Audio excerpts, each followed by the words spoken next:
ఈ కార్యక్రమం చేయడానికి ఆల్రెడీ ఒప్పుదల ఇవ్వడం జరుగుతుంది. సో మన అందరికీ కూడా ఒక మంచి భవిష్యం ఉంటుందని దీని వలన చెప్పుకొని ఈ కార్యక్రమంకి వచ్చేసినటువంటి మన గౌరవ ఎమ్మెల్యేలు, గౌరవ జెడ్పీటీసీ, గౌరవ ఎంపీపీ, గౌరవ ఎంపీటీసీలు, సర్పంచ్లు, ముఖ్యంగా ఈ పెనకోట అండ్ చుట్టూ ఉన్న గ్రామ ప్రజలు ప్రతి ఒక్కరికి కూడా నా మనస్ఫూర్తిగా ధన్యవాదాలు తెలియజేసుకొని ఈ కార్యక్రమం ముందు తీసుకెళ్ళడానికి గౌరవ ఉప మంత్రి వారిని మీ అందరికీ అడ్రస్ చేయమని కోరుతూ నేను సెలవు తీసుకుంటాను. Thank you.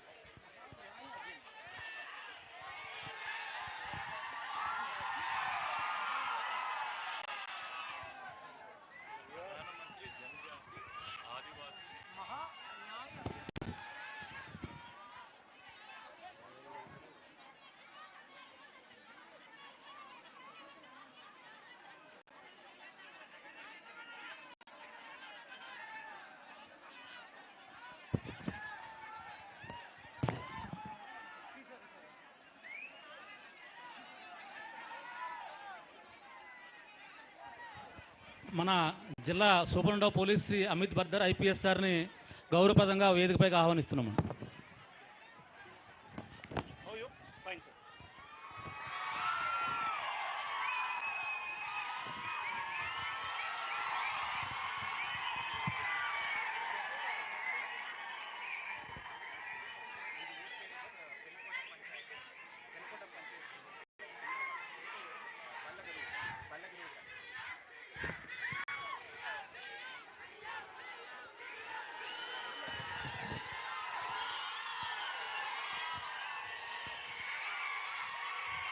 మన్నం వీరుడు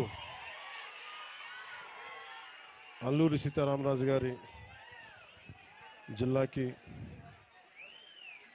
వచ్చినందుకు నాకు చాలా ఆనందంగా ఉంది. ఒక మహాత్ముడు నడిచిన నేల ఇది. గిరిజన ప్రజలకి అండగా ఉన్న ఒక మహానుభావుడి పేరు పెట్టిన నేల ఇది. ఆయన తిరుగాడిన నేల, ఆయన పోరాడిన నేల. ఆ నేలకి ఈ రోజున డోలీ రహిత గ్రామాలుగా ఉండాలి, డోలీ రహిత గ్రామాలుగా ఉండాలి మన రాష్ట్రంలో, ముఖ్యంగా మన ఏజెన్సీ ప్రాంతాల్లో ముఖ్యమంత్రి గారు సంకల్పించారు. 2017లో కూడా పోరాట యాత్రప్పుడు నేను తిరుగుతా పాడేరు, అరకు ప్రాంతంలో, ఆంధ్ర ఒరిస్సా బార్డర్లో ఈ పర్యటన చేస్తా ముఖ్యంగా గిరిజన ప్రజల కష్టాలను అర్థం చేసుకున్నవాడిని. ఆ రోజున గిరిజనుల ప్రజలకి నేను ఒకటే మాట ఇచ్చాను. అందరూ వచ్చి మా ఊర్లోకి రా, మా తాండాలోకి రా అంటే నేను ఒకటే చెప్పాను, నేను వచ్చి ఏం చేయలేను, నాకు అధికారం లేదు అంటే, నీకు అధికారం ఉన్నా లేకపోయినా పర్లేదు, నీ మనసులో పడితే ఏదో ఒక రోజు చేస్తామా కానీ నన్ను ఆ రోజు తీసుకుపోయారు. ఈ రోజున మీ అందరి ఆశీస్సులు,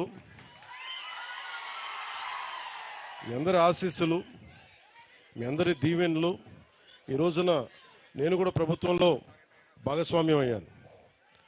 పవన్ కళ్యాణ్ ప్రభుత్వంలో భాగస్వామ్యం అవడం అంటే ఇక్కడున్న ఒక సగటు గిరిజన యువకుడు, గిరిజన యువతి భాగస్వామ్యం అయినట్టు. నిన్న ఉన్నతాధికారులు కూడా చెప్తా ఉన్నాను,